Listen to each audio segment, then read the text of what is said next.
كان أبان ورمولا كيسان يوسف بن عطاتنيس نمونكم لما دي بسدد كوراب بتاجتن كوراب ليس مالوا بلسطو أن نماني مريا دكان هذا كوتي كباجان كبا هذا كوران جالدا dubartiin arrafamu dubartiin xiqqeeffamu nama irraafanmu akkas ta'e kee immoo deebisee nasraan wala mollaayit irra deebi'e jara qofaa miti dubartoonni oromoo guutuun keessan kan afaan oromoo dhageessan isinitti balleesseen jira dhiifama guddaa akka walii galatti marab ama dhibbaan dhibbattan itti amanaan dubartii arrabsanii dubartii mataa gadi qabanii dubartii cunqursanii injifannoon hin jiru kanaaf dhiifama naa godhaa afootu naa jedha galatoome rabbi tazaa si adeebisu tanuma sirraa dhabneef sitti aarre kan biraa ka'anii haasa'uu barbaade muna kan asliitii fi kan maakiillee gaafa waamsisanii mana barsiisaatitti ani hin jira lolli kun inni jalqabaa hadda as gahe kun lola guyyaa san waa'ee walloo irratti jalqabame Ahmed King Ahmedimi waamame mobeellee sheer itti godhame asliillee sheer itti godhame dalgalee itti dubbanne kareessa viidiyoo isaa dhageennan arraayii waa'ee isaa hojjetan akkuma gargaarsa uummata shirkaatitti dubbadhe malee hin dubbanne ammallee viidiyoonni kaleessa mee dhiiraa gabbanii deebii haa deebisanii jedhe san namni baay'ee waan ergeef gizee ammallee as keessa jiru asliif makkiin wajji nyaanne dhumarraa ka'ee waan jedhu sani isaa walii galuuf dhufe gargaarsi an mubaarakii wajji nyaanne yoo nyaatellee mubaarakii kophaan nyaanne anaaf makii wajji nyaate mubaarakiin kophaan arrabsinaa jedhe ka ummata walloo kana waan ilaaba beekuuf jedhe osoo akkaawuntii isaan laalin ililliin takka meeqa akka taate hunduu tiktookara hin beekna leenci meeqa akka ta'e waan beekuuf gifti miliyoona agana ta'a doolaara agana ta'a birrii agana ta'a sila waan beekuuf barreeffama argitan jechuudha kan barreessee kaaya sigaleemi yoo amma barreesse jedhee immoo hiriyaa isaa sanyii biran jira guyyaa sana addarummaa waan nu gargaaraa ture jechuudha barreeffamni kun sanyii gaafachuu dandeetta warri itti dhiyaatan kasanirraa hafeeni ani mubaarakiin limitidii gabboo jennaan limitidii natti ergee wal karakara waan ummanni maallaqa ummataa fidaa jedhee wacaa jiruuf abboosi qofaa miti nullee walitti gannu galabbataa jirani maallaqa ummataa galchi limitidii gabboo limitidii natti agarsiise bakka maallaqallee fidii jedheen in kolfee hin dhiifne jechuudha barreeffama inni arge ummata illee waan kana wajjin yoo inni nyaatallee anan nyaate waan jedheef dubbii biraan goone jechuudha wal dhibdeen tokko hin jiru jechuudha amma ol seenee muubee bakka deemtutti mana kee yoo banattu maqaa kiyya attaakiin godhini dhiyoo kanallee mana dhuutitti rabbi sodaadhu warra sitti duulus warra siif duulus anaa wal quban qabnu maqaa kiyya dubbii amma kaaftan kana keessatti nan kaasinii rabbii si uume sodaadhu jedhee rabbiin qabe itti deebi'ee mana isaa ittis bakka hedduutti itti deddeebi'e ka deeggartoota isaa rakkoo miti waan itti fakkaate nama deeggaru dhugarrattis sobarrattis deeggaraan ti deeggara waan ta'eef sun rakkoo miti dubbii deeggaraati miti ibin deeggaraa qofaami obboleessaa tiru hangafa isaatu itti ni manne jechuudha. Ni manne. Amma ani mubaarakiin ati hattuudha hin jenneen. Ati uummatan gargaartu hin jenneen. Maallaqa uummatan nyaatte hin jenneen. Akkaawuntii wannoo maxxansan kan jedhu immoo namuu akkatti yaada. Maallaqa nu biratti guurame makiin maallaqa uummataa kan nu bira jiru iskiriinshuut godhii fidi naan jette. Ana qofaa miti ustaaza Hamzallee gaafatte iskiriinshuut godhee itti erge viidiyoo hojjette. Kun immootu maallaqa uummataa kan uummanni guure. Uummanni waan guure akka guure beekuu qabaaf goote. Itti gammada baga goote waan duraan hin jirre baafte. Yoo maallaqa uummanni uummataaf guure hagana guurtanii maxxansuun badii ta'e rakkoo miti. Jilbiinfadhee dhiifama gaafadha. Kasanirraa hafeen ani mubaarakiin hattuu hin jenne warra hattuu isaan jedhu wal quban qabu. Yoo jiraate kunooti ragaa barreeffama haa ta'u ragaa sagalee haa ta'u garee wayii haa jiraatu haa fidatu jara kenna shari'aan zaahira wallaahi an soban beeku kasanirraa hafeen maammee obboleessaaf yoo na qabsaa sati jetteedhaaf an kaase dubbii maammee yoo san duraayyuu jette san duraayyuu shara keessa jira jedhaa turte rabbiin sodaadhu siin jedhan maambe amma sinjere mala sira to gare amma yu walaw kana obboleessi kee tiruu jedhe bar sittini manneeyyo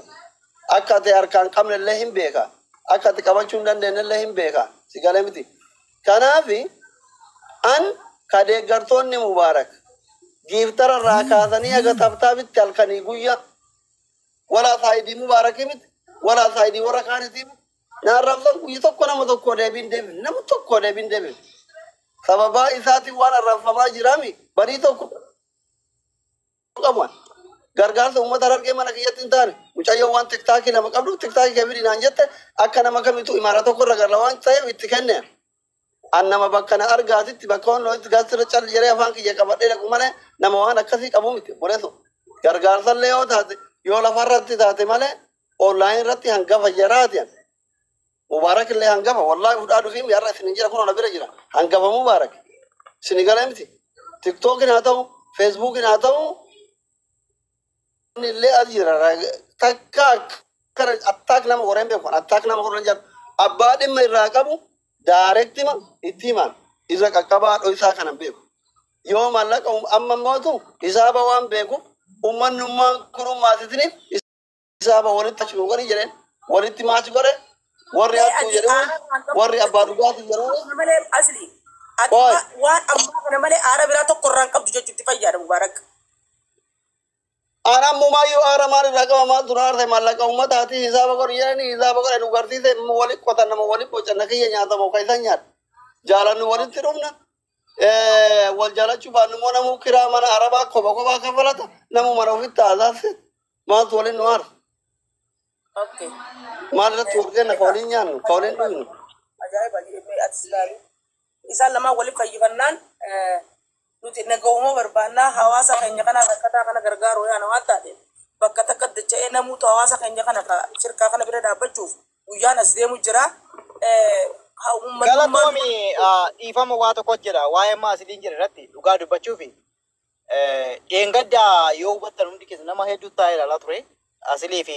mubaarak yeroo gorsan yeroo wajjin ta'anii taphatanii dhugaa baay'ee gammanna ture dhugaa dubbachuuf jarri kun obboleessa moo maal inni jechaa hin ture dhugaa. Engadama fakkeenyaaf asiliin gorsa akkamii gorsee mubaarak haganni dinqisiifatutti ga'e abaarsi namaa mubaarakii jedha. Ani waan inni akka walchise keessaati abaarsi namaa yookaan muggasaan namaa abiyyiin hin ajjeesne eenyu hin ajjeesne minilikiin qabrii keessaan baafne illee gaafa gorsu nama hedduu dinqisiifata jechuudha dhugaa dubbachuuf. Ijoolleen jarri kun lamaanii nama waliin nyaatee dhuguu biyya baqaa keessa waliin jiru wal jajjabeessu rakkina tokko waliin qaban.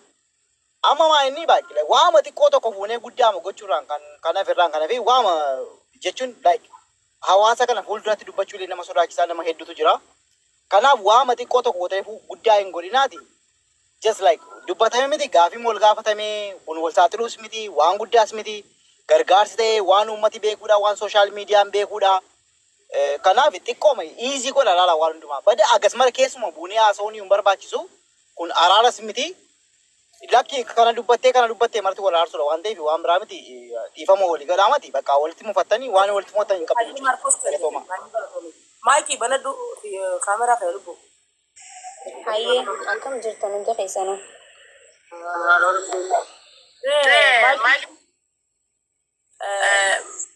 Mubaarak irraa waa'ee gargaarsa. Sagalee qoon obsi. Irra deebii maal jettee Muniira?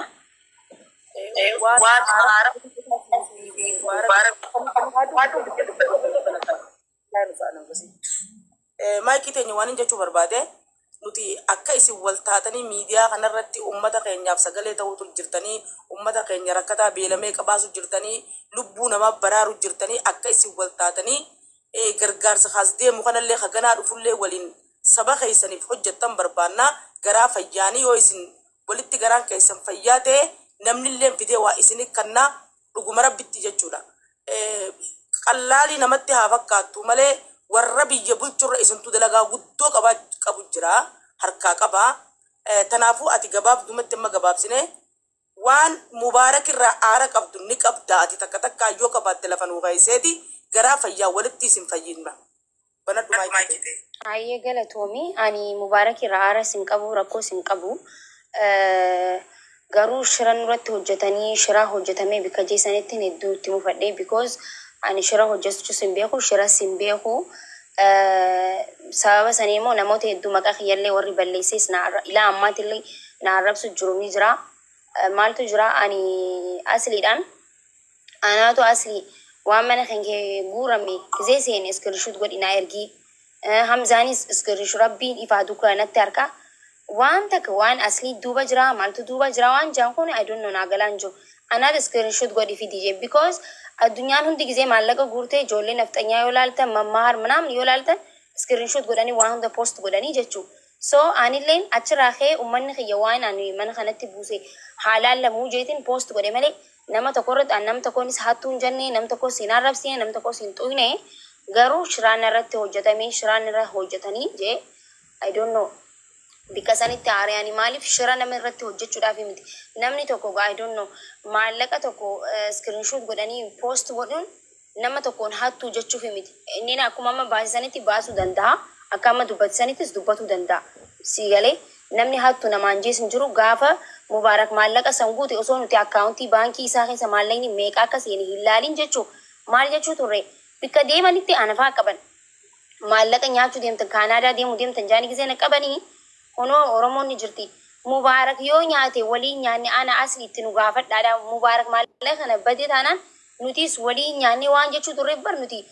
waan achi keessatti maallaqa san keessa guurame sonte nuti ni beeyna waan meeqa akka bu'ee koinsi meeqa akka ta'e ni beeyna gaafa san akkasti bika deeman hunda ijoolleen ni jirti bargisee nu qaban mana meeqa Mubaarak hin seenne ajoome mana meeqa seene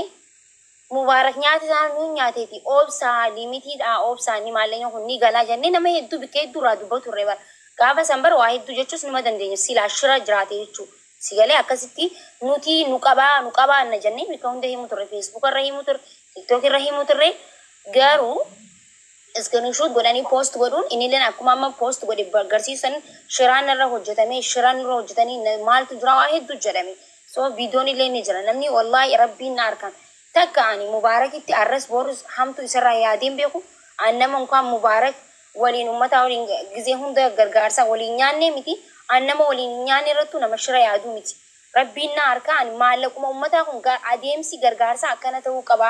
jeetin akka mataa kiyyetti guyyuma takkittiin guure waan hin guureessanii post godhe kanammoo gaa post godhuun yoo badii qabaatte ani rakkoo miti badiiti jennee fudhadhaa jechuudha garuu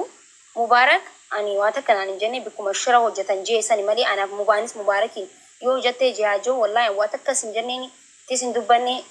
ittillee dubbachuu hin danda'u garuu namoota maqaa isaatiin na arrabsan maqaa kiyya na balleessan hedduutu jiranii jechuudha.